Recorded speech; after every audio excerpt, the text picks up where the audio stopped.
What's crack-a-lackin'? Welcome in to My Mind is a Weapon Fantasy Football Show. What's crack-a-lackin'? Welcome into another episode of My Mind is a Weapon Fantasy Football Podcast. I am your host, Sleazebomb. Tonight's episode, we're going to be going over the wide receiver stardom, sit-em for every single matchup. I'm going to give you the detailed statistics versus the wide receiver on the season. I'm going to give you the matchup look, the over-under, the high implied point totals, all of that. Before we dive into it, guys, make sure you smash that thumbs up, hit that subscription. All the support's appreciated. I cannot thank you guys enough. If you guys have not checked out the Discord for the Guys FF, it will be pinned in the comments and linked in the description at the same time. So you guys can find that. Me and my partner, Big Draft Energy, we cover everything fantasy football for you guys. And if you guys want to draft with us, do some DFS pick'ems, everything like that we drop in the Discord, make sure you sign up on drafters.com using promo code SLEAZE. It will double your initial deposit up to $100, and you guys can dive in with us and everything we do for DFS and pick'ems and stuff like that. And if you guys want to check out the running back and quarterback videos for Stardom Sit 'em, those are out before. I will try and get my tight ends out tonight to get them all out, and then I want all my rankings out tomorrow, even defense and kickers. I will try to get all that out as well. And then, of course, we'll dive into sleepers and smash starts on Thursday before the game, and then we go live for the show. So let's dive into my Week 3 Stardom Sit 'em wide receivers. Starting off with the Thursday night football kickoff, the 0-2 Dolphins are headed into the 2-0 Bills. The total points over-under is 49.5, which is a high implied point total of the week, which you have to like. Buffalo is favored by 11.5 in this game.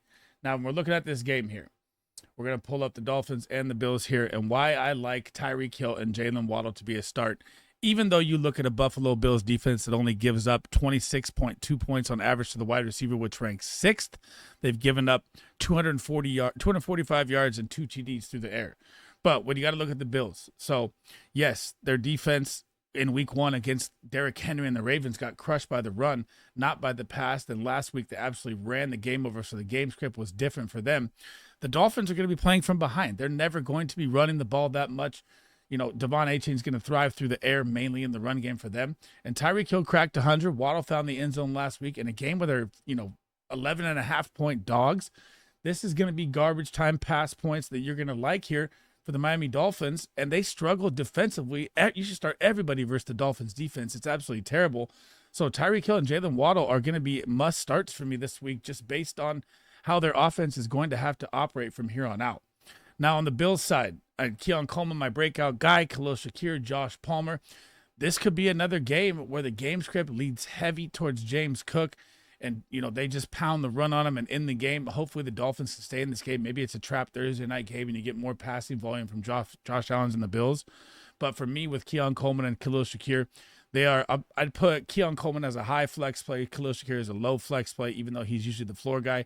He didn't do much last game as well.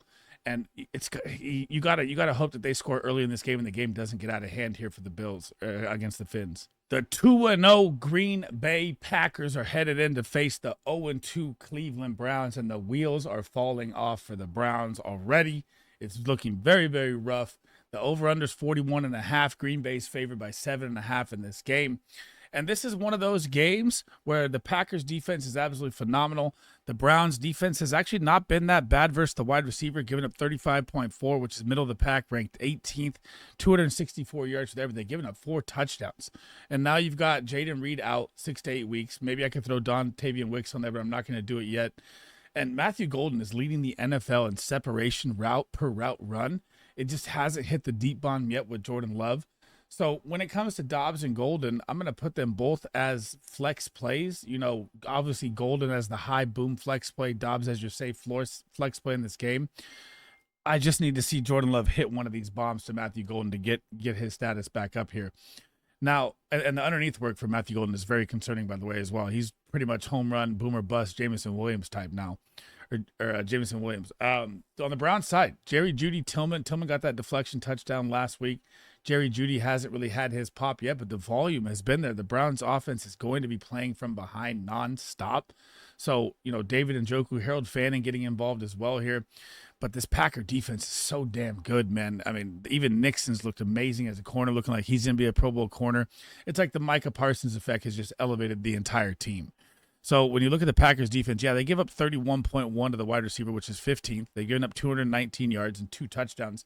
But you got to also realize they've had both teams in garbage time, both playoff teams in garbage time. That is how good this Packer team is. So, when it comes to the wide receivers for the Browns and the tight ends for the Browns, they're always going to be flexible start plays for me because they're going to be playing from behind all year long. And volume is king. So if you need to throw either one of these, they're both mid to low tier flex plays for me. But I don't hate it because even if the matchup is terrible, I always chase volume. The 2-0 Danny Dimes-led Indianapolis Colts QB2, which is absolutely bonkers to me, is headed into Tennessee to take on the Titans. The over-under is 43.5. The Colts are favored by 4.5 in this game. And this is going to be one of those games we got to look at it a little, how is it going to play out here, right? So, yes, the Titans are struggling versus the pass. So if you're looking at Michael Pittman or Josh Downs, they are flex plays for me. Not high-end flex plays. I'd say mid-tier flex plays. The Titans are giving up 43.2 points to the wide receiver. That ranks 28th. That's fourth worst in the NFL. They've given up 359 yards, which is bottom 5 as well, and 2 touchdowns through the air. But they also struggle versus the ground, and you've seen how much they pounded Jonathan Taylor already this season. He looks like he's on his way to be a top 3 running back if he can stay healthy, which is my only main concern with Jonathan Taylor, ever in fantasy football. So, yeah, Downs and Pittman, it's going to look green. It's going to look great on your lineups. But how well do they stay in this game? I mean, the Colts just shattered the Broncos, which no one saw coming. Danny Dimes absolutely lit them up through the air, and they lit them up through the ground. The Titans are going to really, really struggle. I mean, Jesus, it's like how to break it down is going to be tough because JT in this offense, man. So I do like him as flex plays, but I don't love him as flex plays. So I'm going to put him mid-tier. Now, Calvin Ridley, finally. I mean, this is the first game for Cam Ward where he's actually going to get a little breathing room, not playing a top 3 defense in Denver and the LA Rams. So I've had Calvin Ridley as sit week 1, low tier flex play week 2. Didn't really like it that much. Told you guys in the start sit shows that I didn't like him that much. Alec Ayamanor has been getting a lot of looks and a lot of volume, and he's been a waiver wire target for guys. But you also have to look at the matchups that Calvin Ridley's been in. It's going to flip here. Calvin Ridley's going to get back involved. This is where you start him versus the Colts. They're giving up 32.3 points to the wide receiver, ranking 17th. They've given up 246 through the air and 2 touchdowns as well. And this is what Cam Ward is finally going to get a little time to find Calvin Ridley here. And I like Calvin Ridley finally as a start this week. Going to be one of the weirdest games of the week here. The 2-0 Bengals, led by Jake Browning, with not with Jamar Chase, with Joe Burrow being down 3 months. Prayers up to him, man. They do no respect with that offensive line to help their superstar quarterback. It drives me nuts. Are heading into the Minnesota Vikings. Now, when you look at the Minnesota Vikings defense, they're very, very good versus the wide receiver. They are number 3 overall versus the wide receiver, allowing 21.5 points per game, 213 yards, and 1 touchdown. Now, Jake Brown has been playing with the Bengals for 5 years. He's had a bunch of 20, 30-point games as well. He knows this offense. You saw him pepper Jamar Chase like crazy to beat the Jaguars last week, but that's a Jaguars defense. So, yes, I like them as volume starts here. I mean, it's just, Jake Browning versus Carson Wentz. Is Carson Wentz going to come out and be the Carson Wentz of old and keep the Vikings in the game? Or is it going to be, Jake Browning, light it up, and we're all talking about Jake Browning coming to week 4, and maybe Chase Brown finally finds the end zone and gets it going, not finally finds the end zone, but finally gets a little premium production because his production has been really bad for the touches that he has. So I'm starting Jamar Chase and T. Higgins. You paid the high draft capital. The quarterback's definitely going to hurt a little bit here. The matchup's not great, but I feel like they're going to have to pass more in this game than they're going to run against the Vikings.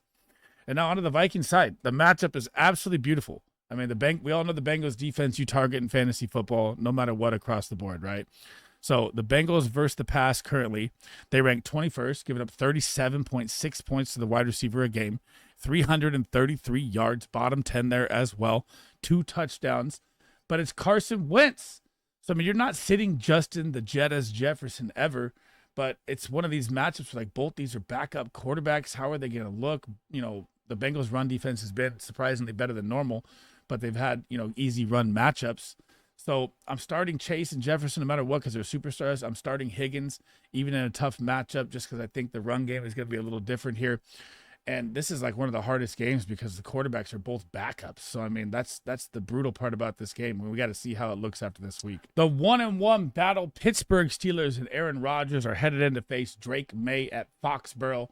44.5 over under. Pittsburgh is favored on the road in this game. And what you have to look at here is Aaron Rodgers and this setup that they have. Now, we don't know if Christian Gonzalez, the superstar corner, is going to be out there yet. He's missed the first 2 weeks with injury. There's a chance he could come back week 3 or 4. He hasn't put on IR. That would put a hamper on DK Metcalf for sure. He is a lockdown corner. But what you have to look at is the New England Patriots cannot stop the pass without him. They are giving up 45 points a game to the wide receiver position. 424 yards, dead last in the NFL, 2 touchdowns to go along with it.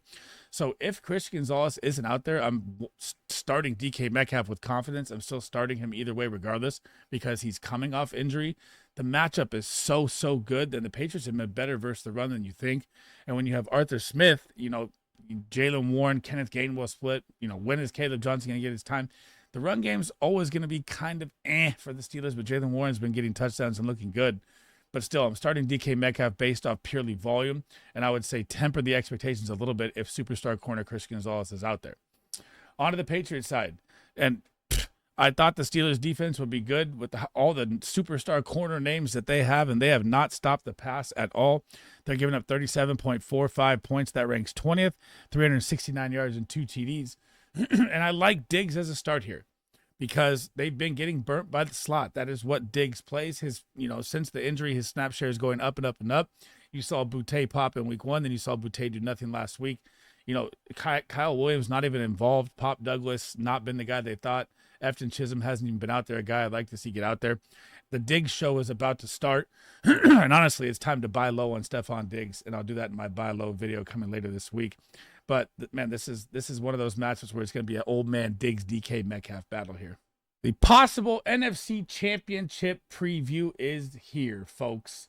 We are going to get the Rams versus the Eagles and 2 very, very good defenses. And, yes, we'll get to the Eagles in a second. But if you've been subscribed to my channel, been listening to the content, I can't wait to pump this one up. So the Rams, it doesn't matter. Puka Nacua, Devontae Adams, the matchup is not great. The Philadelphia Eagles ranked 9th versus the wide receiver, getting up 28.1 points. Quinyon Mitchell, a lockdown corner. Cooper DeJean looking great. And their defense is very good. They give up 273 yards to the wide receiver position. That's about 140 on average and 1 TD. But they have not faced this competition of wide receivers yet with these 2 superstars. Puka Nacua is wide receiver 1. And Devontae Adams is wide receiver 15. Like I said at the beginning of the year, they will carry 2 top 15 wide receivers in LA this year. So I'm starting these guys no matter what. Devontae Adams is still getting top 5 separation route or per route run at age 32. And I've been saying it forever. He's one of the best route runners I've possibly ever seen since I've started watching football. It's crazy. Now on to the Eagles side.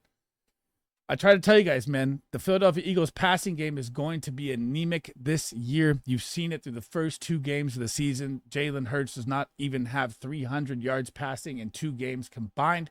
This is going up against the number 1 defense versus the quarterback in the LA Rams. And they also rank number 8th versus the wide receiver, giving up 27 points a game, 252 yards and 1 TD. McVay has this defense locked in. They're going to be getting after Hurts. And they play a lot of too high, which is exactly what the Cowboys did to lock down the Philadelphia Eagles. I did not like any of them as a start this week. And I've been saying this all year long and getting a lot of flack back. It's only 2 weeks in. Maybe they could turn it around. But the offensive coordinator today has already alluded to Jalen Hurts and how they're going to run the ball more. So it's even more terrifying for the Eagles wide receiver room looking forward this year. And I just cannot say start him after what I've seen for the first 2 weeks. If you want to throw him out there, that is up to you. The 0-2 Jets are headed into the 2-0 Tampa Bay looking scary Buccaneers, and maybe they get Tristan Wirfs back, and it looks even better. So in this game, the over-under right now, 44.5, Tampa Bay favored by 6.5. And we don't know if Justin Fields is going to be out there. Even if Justin Fields is not, I'm still not sitting Garrett Wilson just based purely on volume. And they're probably going to be playing garbage time in this game as well. But Tampa Bay has been very good versus the wide receiver, allowing 26 points a game, which is number 5 in the NFL. So a top 5 versus the wide receiver, 251 yards and 1 touchdown. But still, when your competition is Josh Reynolds, Alan Lazard, and Mason Taylor's been a ghost of himself at tight end, Garrett Wilson's still going to be a viable flex play, start wide receiver, low-end wide receiver 2, maybe without Fields out there. With Fields out there, he becomes a low-end wide receiver 1. He got a concussion last week. They said Wednesday or Thursday, if he practices, he has a chance to play. So make sure you're paying attention to the updates, but I'm not sitting Garrett Wilson at all if Justin Fields is out there, even off one bad week versus Buffalo last week. On to the Tampa Bay Buccaneers side. You're starting Emeka Egbuka. You're starting Mike Evans. Emeka Egbuka, 3 touchdowns through 2 games. Mike Evans hasn't got it going yet, but I'm not sitting Big Mike at all as long as Chris Godwin and Jalen McMillan are still out. You get the Jets defense, who gives up 31 points to the wide receiver position a game, ranking 16th, so about middle of the pack there. 291 yards and 2 touchdowns to go with it. And the only thing that's scary here is if the Buccaneers just run away with this game and they don't have to pass and they use Bucky Irving and Rashad White, because if they get their left tackle stud Wirfs back, like I said earlier, it's going to be even better for them. So looking at the situation, if Justin Fields is out there, I think the game will stay in hand more. If Tyrod Taylor is, I'd be very worried, but I'm still starting Mike Evans, Emeka Egbuka, and Garrett Wilson this week. The 1-1 Raiders are headed into the 1-1 Washington Commanders. The over-under 44.5 in this game, another low implied point total game, 3.5 spread for the Commanders this week. And when it comes to Jacoby Myers and the Raiders, he's always going to be a flex play that's not sexy with touchdown upside, this, wide receiver 3 range, low play. You're getting a matchup versus the Commanders, who, if you look at it, their defense has actually been really good versus the wide receiver, but their matchups have been great to why they played them. So, you got the Green Bay Packers, where Matthew Golden missed 2 bomb touchdowns that really could have hurt them. Tucker Kraft crushed them. But again, it was garbage time, and they still couldn't get it done versus one of the best defenses. And then in week 1, they just pounded the run. So, they didn't have, it's just looks different to me. And I look at it differently. They do rank 6th versus the wide receiver, giving up 26.2 points a game and 235 through the air with 1 touchdown. So I don't think it's an amazing secondary. It's just been matchup based to how it's helped them through 2 games. It is only a 2-game sample size. When we get to about 5-6 games, that's when you really start to, plug it on the defense and how it's going to go. But if you need to throw out Jacoby Myers, I could put Trey Tucker up there with Jack Beck. I'd like to see Jack Beck get more involved. Dante Thornton, everyone was all hyped. But Geno Smith, man, last night he was throwing just ducks into the defense. He looked absolutely terrible. So Jacoby Myers, flex play, without Brock Bowers out there healthy, it really hampers the whole offense, and you got to see that last night. On to the Commander side. So this is the first time that Terry McLaurin is moving up out of the red. I've had him as a sit for the first 2 weeks. I told you guys a 30-year-old wide receiver off a holdout needs to get his feet wet. I said about week 3 or 4 is when he will start to come back. This is week 3. So if you need to throw Terry McLaurin into a flex play here, this is where I start to like it. The matchup is absolutely great. There's no way I'm benching Deebo Samuel after what he's done. And you get the Las Vegas Raiders, who give up 44 points a game to the wide receiver position. That ranks 29th. That is 4th worst to the NFL. 367 yards they've allowed to the wide receiver with 3 touchdowns, all bottom 10. This, it does gonna. If JD5 isn't out there, it could be different, right? So we got to remember that too. He's day to day. You think he's gonna play, but even if Marcus Mariota's out there, I still think these guys are both flexible. I drop him down a little bit if Mariota has to step in for a game, but the Raider defense is really, really struggling versus the pass, and this is a super plus matchup for all the Commanders this week. The 1-1 Atlanta Falcons are headed in to face the 0-2 Carolina Panthers. Over under 43.5. Another low implied point total game. Division matchup. Atlanta favored by 5.5 in this game. Now, there's a couple things we got to talk about here for this game. So, obviously, if you have Drake London, you paid the capital. Drake London is off to a slow start. We all know. I'm still starting him, and I'm still starting Ted McMillan just based on garbage time and how it's going to look for Carolina. He's probably going to feast the rest of the way like that in the season. But there is scary things to note here. So when you look at the Carolina versus the wide receiver with J.C. Horn, their number 1 corner who's been locking down wide receivers, they rank number 2 versus the wide receiver, giving only up 21 points a game, 145 to the air and 1 TD. Why? Because they give up 200 plus on the ground every single game. They gave up 3,000 yards last year, and their run defense stinks. So this is like a Bijan Robinson possible 40-point play.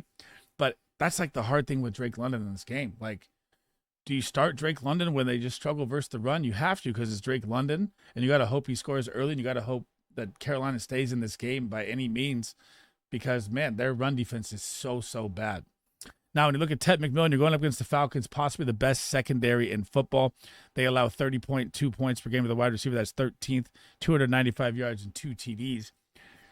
They did just lose that game at the end of Baker Mayfield. Baker Mayfield always drives down in the fourth quarter like an absolute stud. I'm still starting Tet. This is just one of those games, garbage time. Tet may feast here.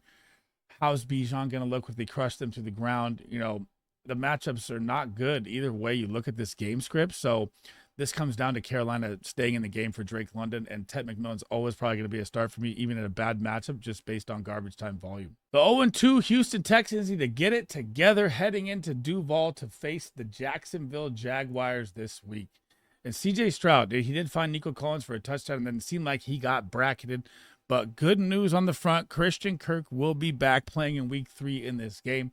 So if you need to throw him in as a flex play, there was a lot of talk of him being the security blanket across the middle that they've been missing for these first 2 games. And you saw that Jaden Higgins and Jalen Noel, Noel had a nice kick return, or I forget, punt return, whatever it was. They haven't really got it done. So this may open up more for Nico Collins in this game and help this passing game thrive. You're going up against the Jacksonville Jaguars. The matchup is absolutely great. They give up 40.2 points to the wide receiver position. That ranks 26th, 335 yards to the air, 3 touchdowns, all bottom 10 in those metrics as well. And the Texans can't run the ball, but their offensive line is a nightmare. That's the only thing that's holding back the Texans, kind of like a Joe Burrow situation. And you just saw what happened to him. Hopefully Nico Collins can stay straight up there and not get hurt. Now, when it comes to the Jaguar side, this is the last dance, right? And it's crazy to say this. BTJ is not Trevor Lawrence's guy. Their connection, I've alluded to it so many times in this offseason, so many times through videos. He was better with Mac Jones, twice as better with Mac Jones. It feels like the Trevor Lawrence connection with him is not there. And you get the Houston Texans defense. I got the hiccups. What defense? What do they do for Houston? They stop the run. They have one of the best run defenses in the NFL. They do not stop the pass. They give up 39.3 points per game to the wide receiver. That's 23rd. They've given up 360 yards. That's bottom 10, and 2 touchdowns to the wide receiver position already through 2 weeks. Travis Hunter, we know, has not been the Travis Hunter I want yet. He played a lot of defense in week 2 against Jamar Chase and T. Higgins. That's why I had Hunter as a sit last week. This week, you're going to need Hunter to thrive. That they're not going to need him as much on defense, I don't think. Maybe he plays a 60-40 split. He's still a low flex play for me this week. And BTJ, this is my last week with him in green start if he doesn't do something here. And he's had that, they're calling it a wrist injury now or whatever. 2 bad games for a superstar. You always get some kind of, fake injury, whatever they want to call it. But man, it's not looking good. The matchup's great for both these superstar wide receivers, and both the wide receiver 2s, Hunter and Kirk, can be low end flex plays, even off his first game back for Kirk for me. The 1-1 Broncos coming off that brutal loss to the Indianapolis Colts with that flag at the end of the game that let Schrader kick another field goal. Man, that was painful for them. The division battle, they're headed into the Los Angeles Chargers, the over-under 46.5, so mid-tier compared to the rest of the scores this week. Chargers favored by 2.5 at home. And it's one of those matchups for me where, and again, I said this last week with the Chargers, right? So, and Quentin Johnson, we got to start trusting that, but we'll get to that in a minute. Troy Franklin's snaps went from 50 to 80%. Cortland Sutton, still going to be a start, still a wide receiver 3, flex play if you need as well. Cortland Sutton, if you need to throw him in there, not a bad flex play coming off 24 points. He's a top 15 wide receiver right now overall, which is crazy to say. He's wide receiver 14 with 32 points. And the Charger defense is great, but they did lose Khalil Mack. So could it change them a little bit? For sure. He's a superstar DN, Hall of Fame, first ballot for sure. But they give up 28.8 points to the wide receiver. That's number 11. They've only given up 295 yards, 0 touchdowns to the wide receivers. So, yeah, do I like it in a volume game that could be high scoring because you're playing against Justin Herbert, who is rocketing everything right now and looking like an MVP caliber quarterback? Yeah, you could throw Sutton out as a start and Troy Franklin as a low-end flex play if you need a deeper league. I don't love it. I just got to say, when you play the Chargers, you got to score, man. This team is looking very, very good both sides of the ball. Now, on the Chargers side, I stayed away from Ladd McConkey in drafts. I told you guys it's going to be a nightmare of targets all season long with these guys. And Quentin Johnson looks like the big body home run touchdown guy. Keenan Allen looks like the red zone guy. And Ladd McConkey looks like the gadget PPR guy. So, yeah, if you want to flex any 3 of these guys, they're probably going to be mid-tier flex plays. Quentin Johnson being the big boom play with how he's looking on his vertical routes and Justin Herbert's massive arm. So, they're all 3 going to be a difficult decision weekly, except for Keenan Allen. Because Keenan Allen's going to get the red zone looks. Keenan Allen's the zone beater. Keenan Allen's connection with Herbert has been solid. I've been trying to say that all year, man. So all three of these guys, if you need to start or flex any of them, not against it because this offense is humming, but you are playing the Denver Broncos, but Danny Dimes just shredded them. So they've given up 23.3 points, which is number 4, 227 pass yards, no TDs, but they haven't played Herbert in this offense. So, I mean, oh man, it's like the Chargers have become a nightmare of who to decide here, and they're all three flexible. The 0-2 Saints are falling apart, and they're going into the 12th man, and God dang, it is a rough matchup, but you got to remember volume is king. So Chris Olave, 23 targets through 2 weeks. I try to tell you guys this is why he's one of my favorite buys this year. Yes, draft picks this year. He hasn't popped yet. This matchup is absolutely terrible. Seattle is number 1 versus the wide receiver, only giving up 17.1 points per game, 173 yards and 1 touchdown. By no means is it a good matchup for him or Shaheed, who finally scored a touchdown last week. But when you're always playing from behind, Spencer Rattler finding a little bit last week versus my 49ers with 3 touchdowns. Could things be moving up for them? Yes, Kellen Moore is a great offensive mind as well. Garbage time counts. So Chris Olave, even though it hasn't looked good, there's so many targets, it's going to eventually hit. He's a great wide receiver, and he's still going to be a start for me. And if you need a deep flex play, it's a low-end flex play with Shaheed, but he always has major touchdown upside. Now, when it comes to Jay Season, my goodness, this guy is on a absolute tear of fantasy football right now. What a pick he was compared to other people around him. Almost 20 points back-to-back in both games. Wide receiver 11 already on the year. And you get the New Orleans Saints. And you saw what Juan Jennings did. Watch what Jay Season's going to do. But they have actually been decent versus the wide receiver. They give up 28 points a game to 28.5. That's 255 yards passing and 2 touchdowns. And Cooper Kupp had a breakout game last week, but Cooper Kupp, lower end flex play for me this week unless he scores early, because I really think you're going to get more of a Clint Kubiak run game here finally in this game. Even though, K9 had a little pop on low snaps last week, you're at home in the 12th man. You're playing the Saints.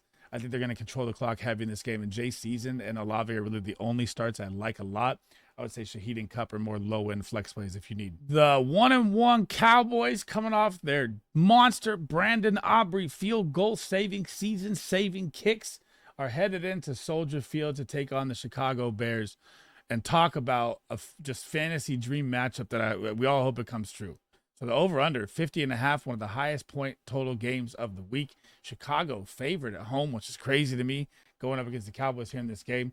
CeeDee Lamb, Pickens have to be starts no matter what. The Chicago Bears defense, guys, gives up 43 points to the wide receiver position through 2 weeks, 338 passing yards, bottom 10 there, and 5 touchdowns, the worst in the NFL versus the wide receiver position.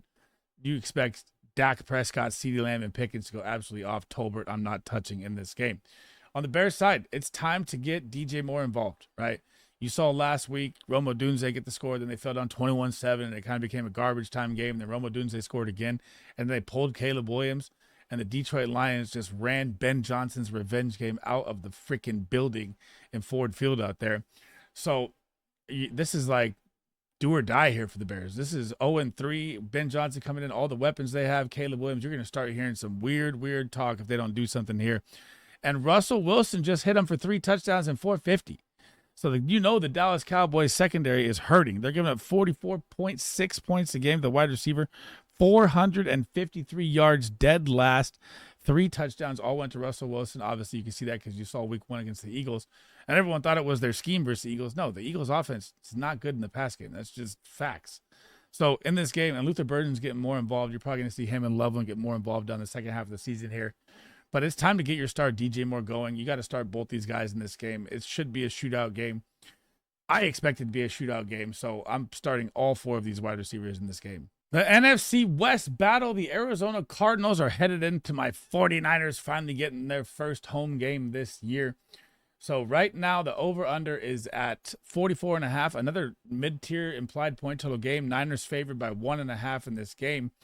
And when you're looking at the Cardinals and Marvin Harrison, man, yeah, week 1, I talked about it. And you can go back to the video. I was like, yeah, he had 6 targets, found the end zone against the Saints. Marvin Harrison, the week after, is an absolute ghost. I just don't know how to explain the connection between him and Kyler Murray and the coach, talking about we don't look at targets and numbers. We just need to get him the ball more. Get him the damn ball. So I'm not going to say Marvin Harrison is a smash start after what I've seen. The volume has, dude, Wan'Dale Robinson has out-targeted him in both games compared to Marvin Harrison's whole 2 games combined already.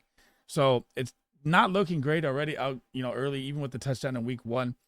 That gets people that don't pay attention to the numbers fired up. Marvin Harrison is going up against the 49er defense that ranks 14th, giving up 30 points a game, 274 yards and 2 TDs. But you got to remember, versus the Saints last week, it was already out of hand, kind of, and you have Mac Jones playing quarterback. So the defense, we'll say it's a little better than 14th, but the opportunity is going to be there. I just can't say I trust it with Marvin Harrison anymore. Yes, I like him as a flex start, high-end flex start, but it's dangerous with him, man. The connection doesn't look there. And now on the 49er side, Ricky Pearsall, Juan Jennings, Mac Jones, everything looked great. It was the Saints, though. Cardinals defense, not much worse, or, not, I'm going to say the matchup is here, right? So the Cardinals they rank 22nd versus the wide receiver, giving up 39 points. They've given up 320 yards, which is bottom 10 and 2 teeters. Do I trust Mac Jones to do it again at home? I hope so, because I'm a Niner fan. We need this win, especially in the division for 2-0. They're both flex plays to me. I don't like them as smash starts. If Purdy was out there, I would say they're both, higher end flexes. I'm going to say mid-tier flex start for them. And MHJ, man, high end flex, but I'm worried about it. The 0-2 Kansas City Chiefs are headed into the Giants that are 0-2 as well. So hopefully we don't get a tie here and one of these teams can come out with a win here. So when you're looking at this matchup, right? So we've got the over-under is at 45.5. So right in the middle of the pack there. Kansas City favored by 5.5. Now, Xavier Worthy, make sure you're checking the updates on this, but he looks like he's good to go. Hollywood Brown will be a flex play. Rashee Rice time is coming week 7. I'll get to him in my buy low videos as well here coming up this week. Now, the New York Giants, guys. You saw what happened in the Cowboys game. Absolute shootout. The New York Giants are the worst versus the wide receiver. They give up 47.7 points a game, 419 yards, second worst in the NFL. There are 2 touchdowns to go with it. And getting Xavier Worthy back is going to open up the top for Patrick Mahomes that has been missing. Hollywood Brown still had a decent game. I had him as a smash play last week. Obviously didn't miss there. So this is like for all the marbles. The Chiefs go 0-3. I think they have no chance in hell of making the playoffs. So this is their must-win game. This is a super plus matchup across the board. You have to love Xavier Worthy even in his first game back. And Hollywood Brown, you can flex him for sure. On to the Giants side. God damn, they just blew it up, man. Neighbors went nuclear. Wan'Dale Robinson went nuclear. And look at this, guys. Are you ready for this? Malik Neighbors is wide receiver 2. Wan'Dale Robinson is wide receiver 9. Now, what was I talking about at the beginning of the season? Volume is king, playing from behind. Yes, it was a massive shootout game with the Cowboys. Do you expect that to happen every time? No. But that is what you have to look for in fantasy football. Targets, opportunity, and volume. That is what wins. Now, when you're looking at the Kansas City Chiefs, their run D is that's what they do, is stop the run. So versus the pass, they give up 40 points, ranking 25th a game, 316 yards, 3 touchdowns. Now, if we get the Russ of Russ, it could be really ugly. If we get the Russ of the Dallas Cowboy game, it could be lights out. You're never sitting Malik Neighbors, and Wan'Dale Robinson is a high-end flex play at this point, especially after last week. Last but not least, Monday Night Football, the 1-1 Lions versus the 1-1 Ravens with the highest implied point total of the week at 52.5. And I honestly like the under, but we'll get to that in a second here. So, Lamar Jackson, going to go absolutely nuclear. ARSB coming off 3 touchdowns last week. When you look at the Ravens defense here, so I don't like Jameson Williams. He's a boomer bust. I usually put him in yellow. I don't like him in this game. Why don't I like him in this game? Because Jared Goff is very, very bad on the road. I said last week that he will bounce back at home. He absolutely crushed it way more than I thought. And Amon-Ra with 3 teeters. I mean, you're never going to sit Amon-Ra, even though, tough matchup.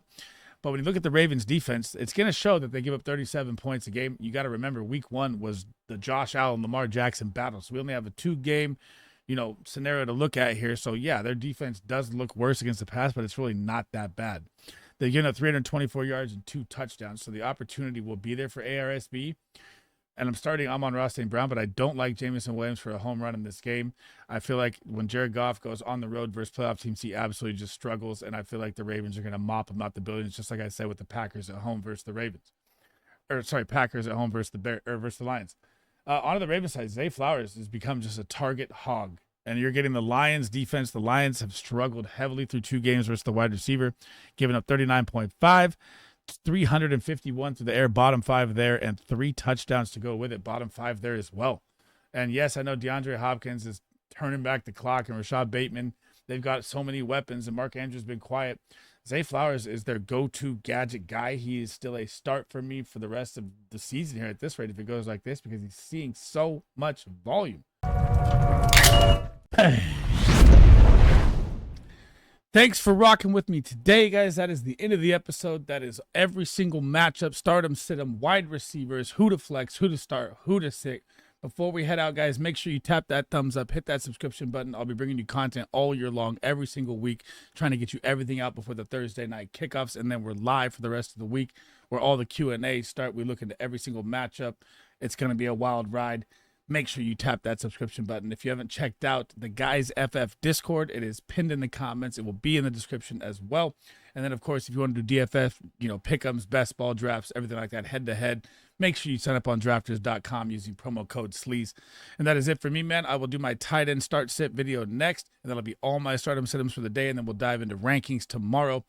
Thank you guys for, again, that's it for me, man. Sleaze Bomb out. I'll catch you guys in the next episode.